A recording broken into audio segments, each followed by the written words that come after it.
This lesson teaches you how to create and include hypertext links in your HTML documents. You will learn how to create hyperlinks to documents on the same server and to external documents on remote servers on the World Wide Web.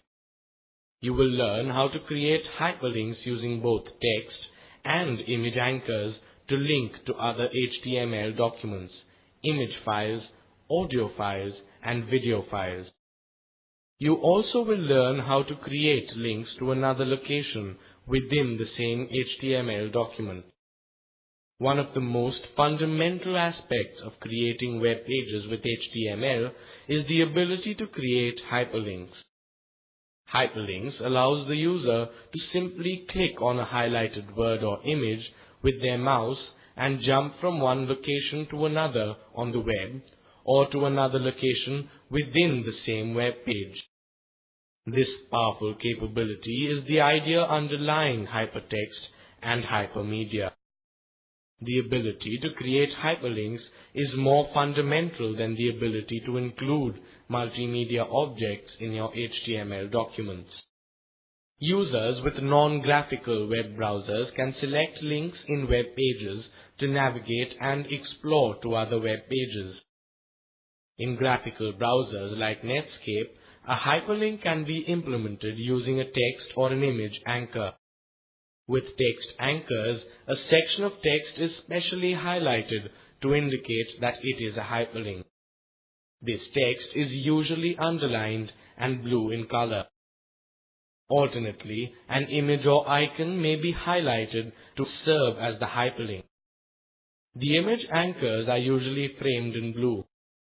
In both cases, clicking on the anchor will take the user to the destination of the link. There are three different types of hyperlinks. Links can be made internally within the HTML document, name, attribute. Externally to another HTML document in the same directory, a relative URL. Or externally to another document outside of the current directory, a complete URL. Anchors are markup tags that define the start and end of a hypertext link. The anchor tag, A, has two attributes associated with it that are used for creating hyperlinks. These are the href and name attributes. The href attribute can be used with both a complete URL and a relative URL. Let us look at the example of both a complete and a relative URL. Href is used with a complete URL when pointing or linking to an external document which is physically located on a different server. This may also be called absolute URL as it points absolutely to the exact location of the document. Href is used with a relative URL when linking to files that physically reside on the same server, usually residing in the same directory. In the case of a relative URL, only the file name needs to be specified. The file transfer method and server name may be omitted. To link to an external HTML document on a remote server, the href attribute of the A tag is used. The syntax for the anchor tag using an href attribute is shown here. This example assumes that URL is the complete path to the destination to which you are linking.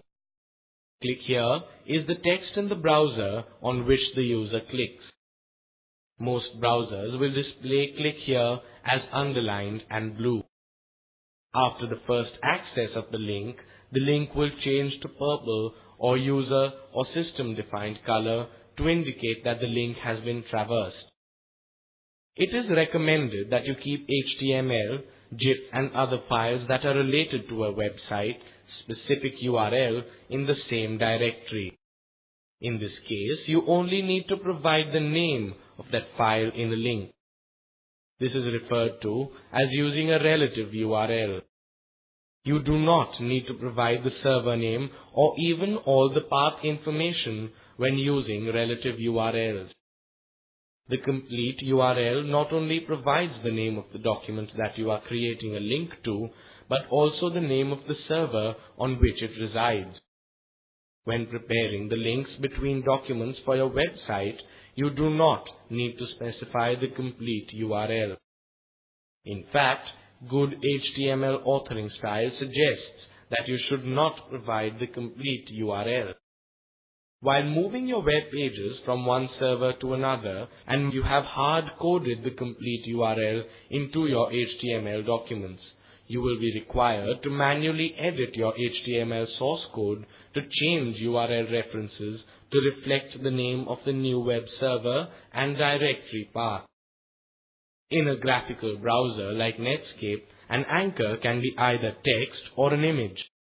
Using an image anchor, an image may be used as a hyperlink.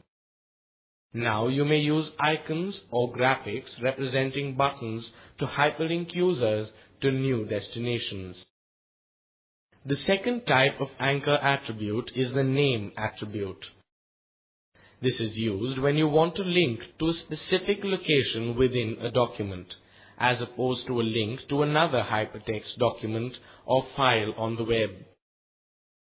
The name attribute involves marking the location or reference point where you want to link to and marking the location where you want to link from. The href attribute is used to establish an anchor to a name reference, except instead of specifying a URL, a pound sign is used followed by a label that is used to specify the destination. The syntax for the A tag is shown here. Here, place to go is the destination to which you are linking, and click here is the anchor. The second necessary step is to mark the destination point in the document using the name attribute. The syntax for the name attribute is shown here. The label place to go specified in the href and name attribute must be identical.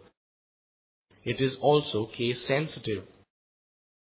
The destination of a hypertext link within a link document is to a heading level in the document. Here the anchor is the innermost tag rather than the outermost tag. This piece of HTML source code is creating a link to the section within your HTML document. The pound sign tells the browser to jump to the named section elsewhere in the document when the anchor is clicked.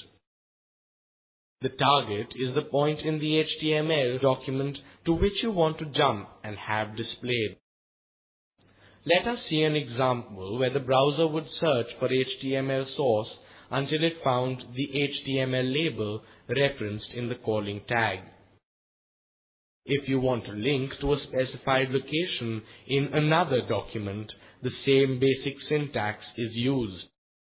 The document name is followed by the hash character, then the target name. Here is the calling anchor. The target is the same as above. Here is an example. One possible use for the structure might be a glossary. A term in a document could be linked to its definition in a glossary document.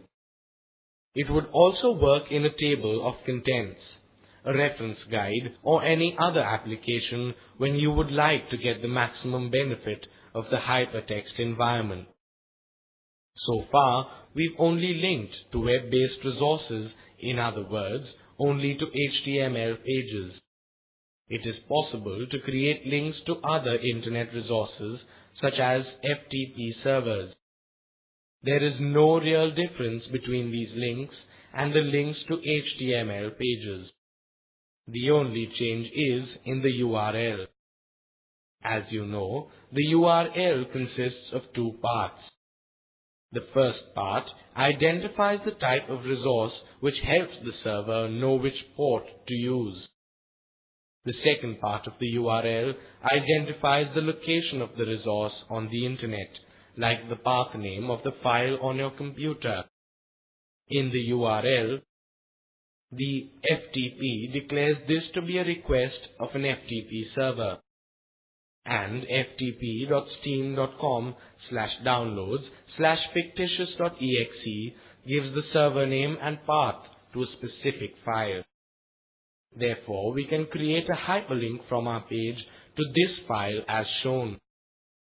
There is one kind of special hyperlink in common usage, the mail to link. It is frequently used to provide a way to send email comments or feedback. When clicked, this link will launch the email package associated with the browser and insert the recipient's email address. The user can compose and send the message and then return to the browser. href format is still used for the mail to link, but the internal syntax is a little different. Let us see an example. It is good practice to include the email address as part of the visible text of the page.